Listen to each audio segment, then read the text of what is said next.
this valley, we grow 50 plus seed crops that require pollinators. And people see honeybees out there.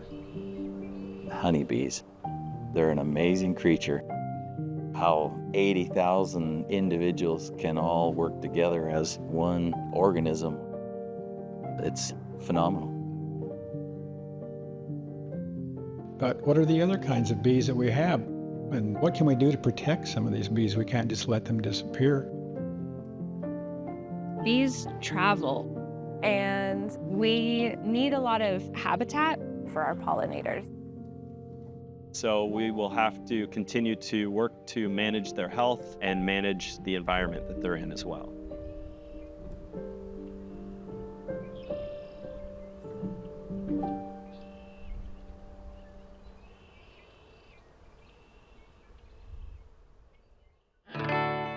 Funding for Outdoor Idaho is made possible by the Laura Moore Cunningham Foundation, committed to fulfilling the Moore and Bettis family legacy of building the great state of Idaho, by the Friends of Idaho Public Television, by the Corporation for Public Broadcasting.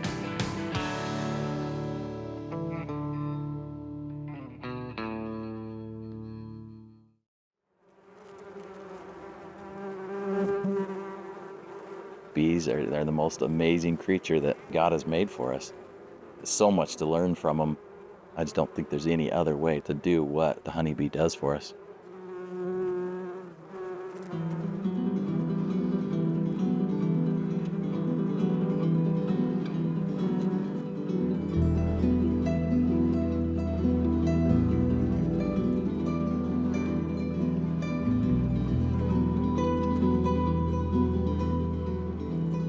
In the world, there's 20,000 species of bees. We zoom in on North America, and there's probably close to 4,000, 700 here in Idaho. One honeybee. Honeybees are not native to the United States. They came over from England and points in Europe. In fact, the Indians called them the white man's flies. So there's been bees around for a long, long time, not only here in the States, but certainly all the way back to Egypt. Realities is that without the bees pollinating, there are a whole host of things that I like to eat that we wouldn't have. Apples, pears, oranges, and more. I would say anywhere between 10 and 30% of the fruits and vegetables that you're able to buy would not be on the shelves. Hobby beekeepers have a significant impact on pollination, mostly in city areas. Lots of people have flowers and vegetable gardens, this sort of stuff, and all of those things that need pollination are often pollinated by the hobby beekeepers. Here in the Treasure Valley, we have the Treasure Valley Bee Club. And the advantage of that is we have commercial beekeepers all the way up to people who would like to keep bees. I would have to say we are the primary resource for backyard beekeeping. I want to see eggs. Is this going to pollinate all of the crops in the Treasure Valley? The answer is no. We're not about that. But we are about propagating bees. I don't want to say it's a service, but it is a way that people that are interested in bees can learn. It's one thing to be an environmentalist, but it's also one thing to be a part of the environment. And for me, being a beekeeper is being a part of the environment. There she is. You found her! Yay! Okay, put your finger out. I see nature when I open the hives. I see the ecological system. I see how important it is to not spray. Okay. The queen is this girl right there. She's got the bald thorax and the longer abdomen. We teach people how to help their bees survive. And in today's world, honeybees will not survive without knowledgeable people taking care of them. So, number one, education. This one was the heaviest, so this obviously has got a lot of honey. That one had a lot of pollen on it. Keeping bees is a unique science. There's a distinct difference between having 1,000 or 10,000 hives that you're running commercially and you're moving them all over the country, and 15 to 20 or 2 or 3 hives in your backyard. My bees overwinter here. That one had pollen on it, a lot of pollen on it. The commercial guys take them to a large building. Beekeepers are super adaptive. They've done a great job of figuring ways to keep growing bees commercially and raising honey and pollinating, but it's getting harder. And that's what this has helped the industry do. The best way that anybody has figured out is to put them into cold storage and actually almost put them into hibernation. This building is 65,000 square feet of storage space that's climate controlled. We have stored as many as 85,000 hives in this one building. And this is one of 3 buildings. The other 2 buildings are about half that size. You know, there's 3 million hives in the United States, and we're only storing 130,000 of them. All of the bees that we store come in here for 3 to 4 months during the winter and then go to California to pollinate almonds. We can bring 5 semis in here at one time. As we're unloading one, we're staging the next ones and getting them ready so we can be more efficient. It's a big game of Tetris. We're constantly juggling and figuring out where we're gonna stack everything and getting them in the right order. Beekeepers don't want their bees to be touching anybody else's bees because there's so many variables with keeping them healthy. Bees do not see red light, so the red lights just keep them a little calmer. Storing bees indoors has really dramatically changed. It's a tool in their tool belt. It's helped give the beekeepers a way to protect their bees for a part of the year.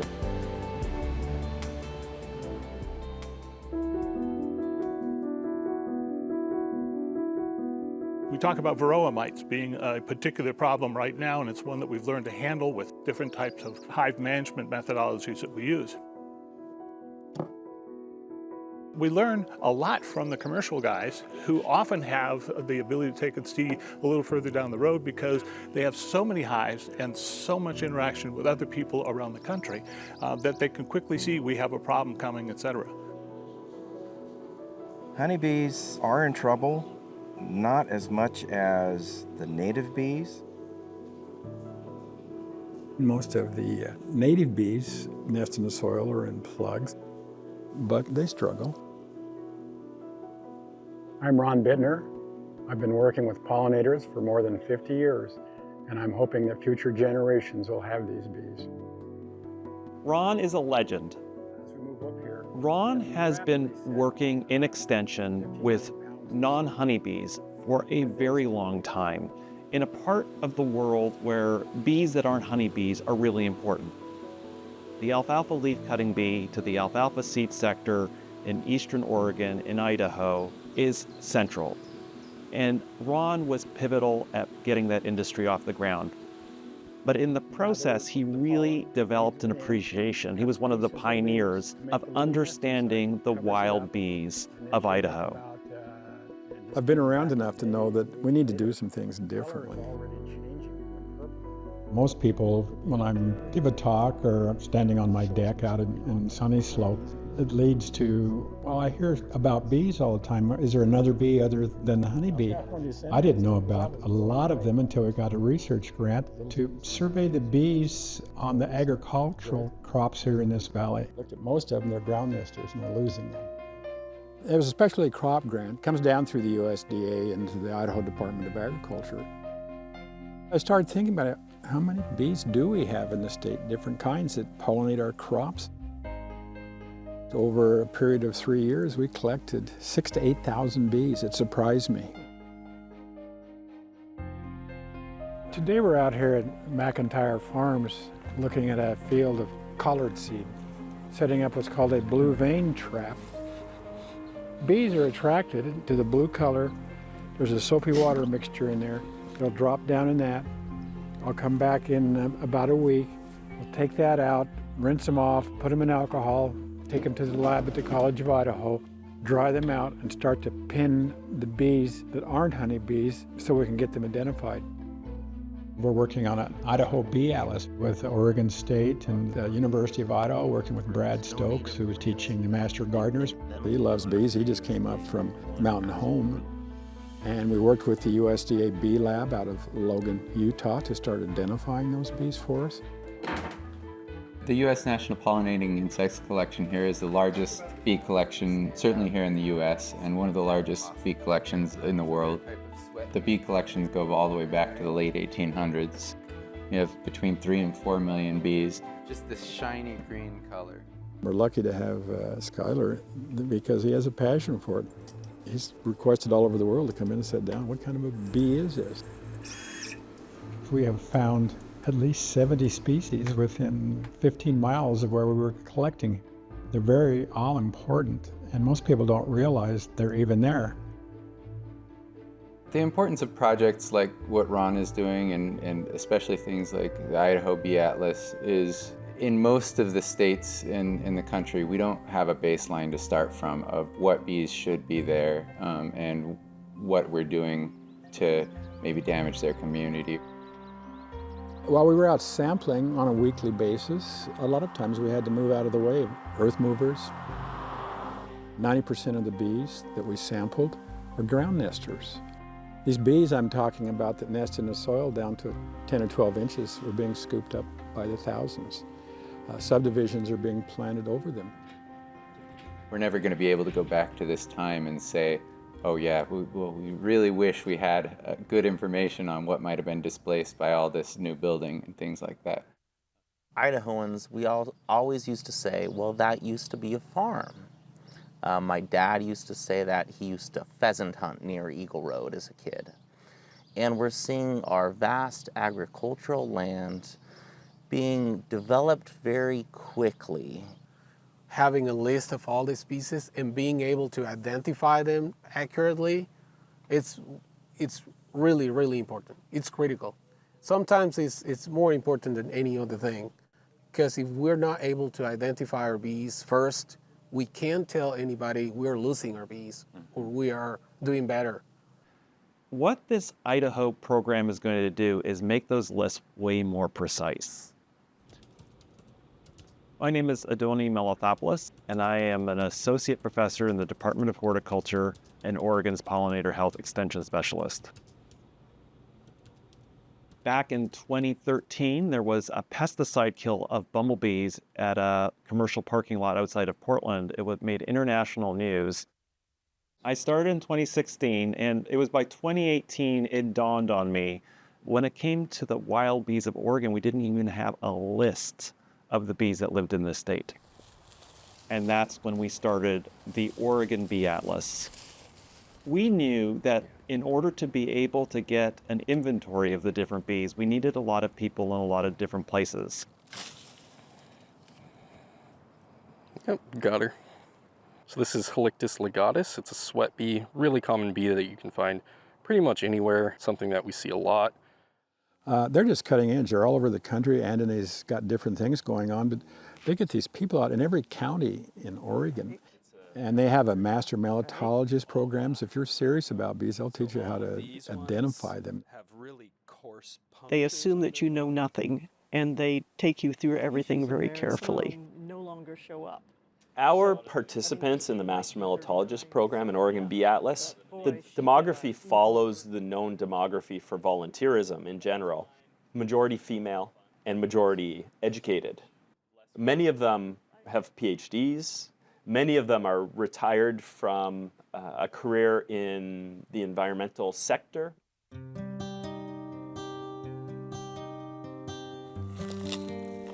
We have individuals going to all the most beautiful parts of the Northwest in order to generate this bee biodiversity data.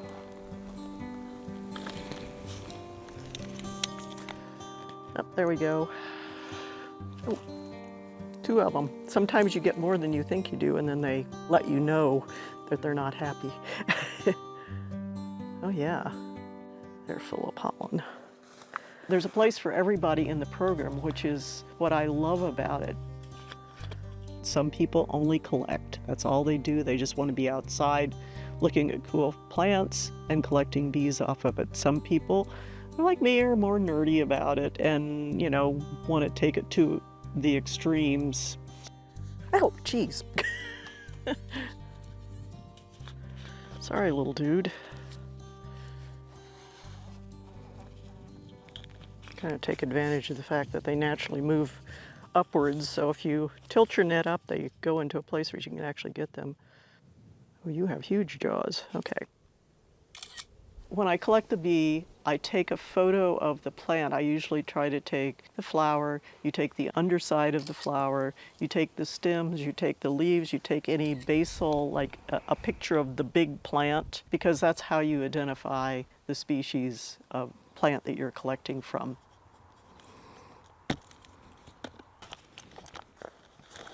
I've learned that it's very, very dangerous to make guesses. We enter this into iNaturalist, which is an amazing program. It's one of those community science sites where you've got experts from all over the world that will look at your submission and they'll say, yeah, that's what that is, or no, you're wrong, and here's why. So then when the bees and the plants get linked on iNaturalist, they go into the OSU database.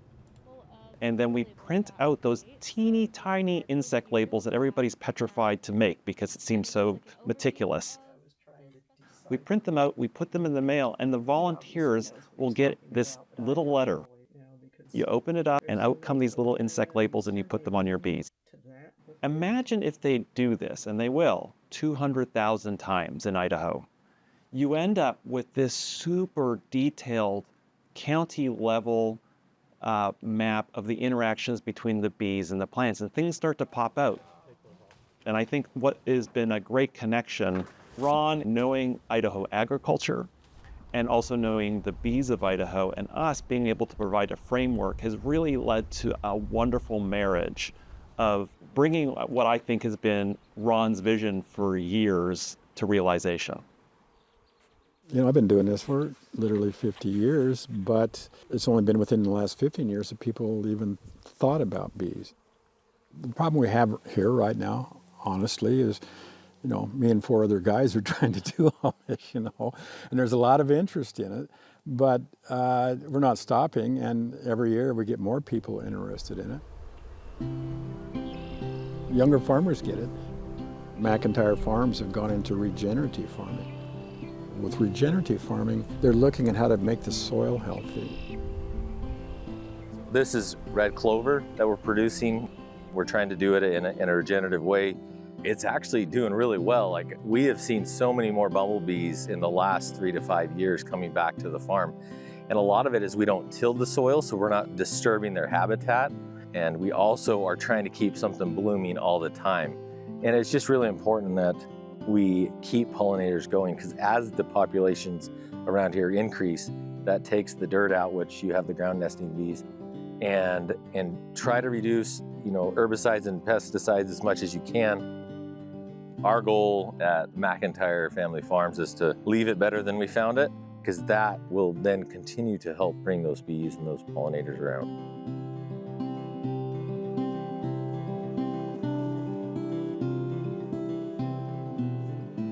Bees visit thousands of flowers just in a single day sometimes. And so having spaces available for them, tons of flowers for them to visit so they're not spending their energy trying to fly all over just to find a little bit of food is really beneficial, because then you're able to build healthier, stronger populations. Think about yourself. You eat 3 times a day.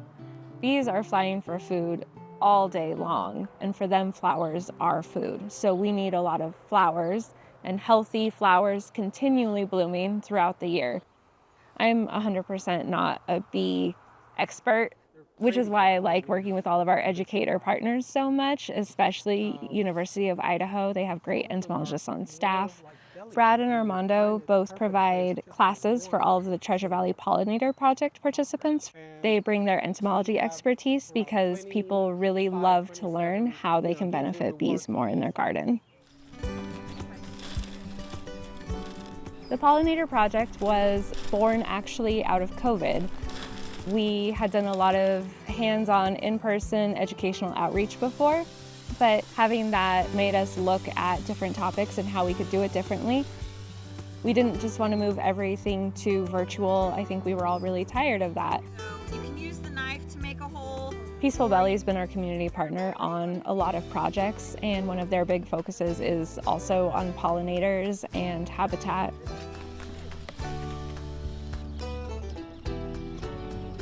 What's happening now is we're doing a pot up volunteer day for the Ada Soil and Water Conservation District. We're doing a pollinator project.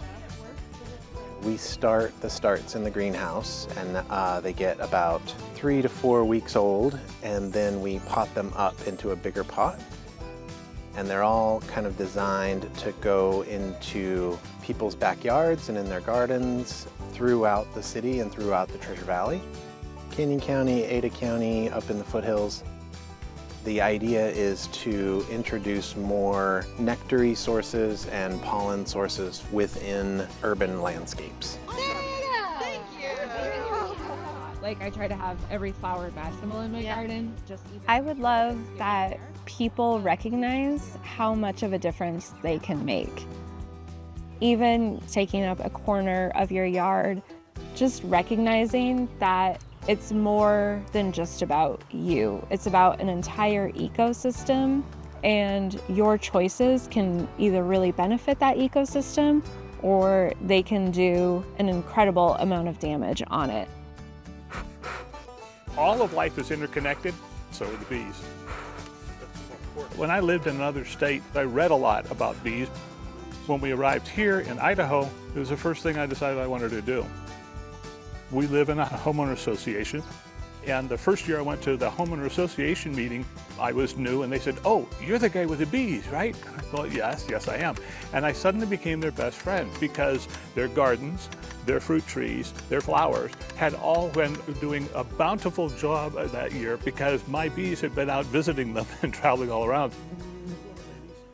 Second piece of this is I got involved in this because of the fact that it's an opportunity to take and learn. If you go out and you spray Roundup to take and make sure your driveway doesn't have weeds, it will kill the bees. So you have to make some considerations about how will I choose to live my life. If somebody would have told me 5 years ago, you're going to be living in Idaho on a little under an acre and you're going to be having now 4 hives, I'd be like, nope, you don't know what you're talking about. But now I don't see myself doing anything else. One thing I know is my land here, it's just so vibrant. I don't put fertilization on anything. I have tons of weeds. And I learn it's okay to have weeds because it's healthy. It's a healthy ground that they're living on and they're moving from flower to flower. Bees are amazing. I have a whole new life because of bees, so. It's pretty phenomenal that we get to help an entire industry with this little tiny piece of what we're doing.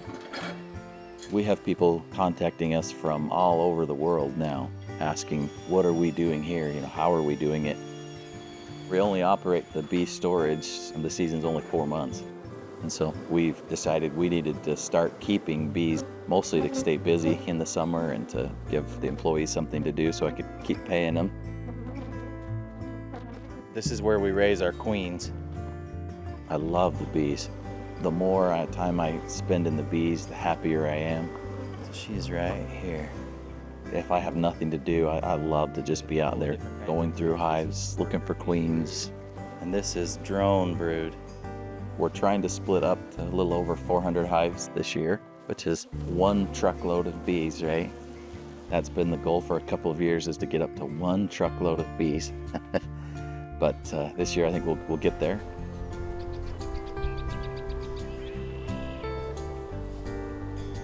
This is the end product of those beautiful yellow fields that you see in the spring. And we will clean all the chaff out, get all the fines out and the small seeds, and then we'll be able to sell this as a finished product to other farmers, ranchers throughout the United States and other countries. Bees are essential, all the pollinators are. Without them, everything collapses. You're going to get a detail of the leaf. It was exciting that Anthony could come to Idaho and help us start the first Master Melittologist program outside of Oregon in the Northwest. Genus level. We're doing that in conjunction with Brad and Armando. For me, it's exciting because I was an extension specialist years ago at the University of Idaho, and it's time to turn this over to these young guys that are really going to make this thing go. Oh, maybe it's just this guy. Citizen science will be the key to the future of science, whether it's entomology, plant pathology, agriculture, horticulture. We can't put an expert on every city corner throughout the Northwest, right? We have to have those citizens making observations, and that really will help build the foundation of science for the future. There's one. I got some of these yesterday. Go on, you can go. There you go, she's gone.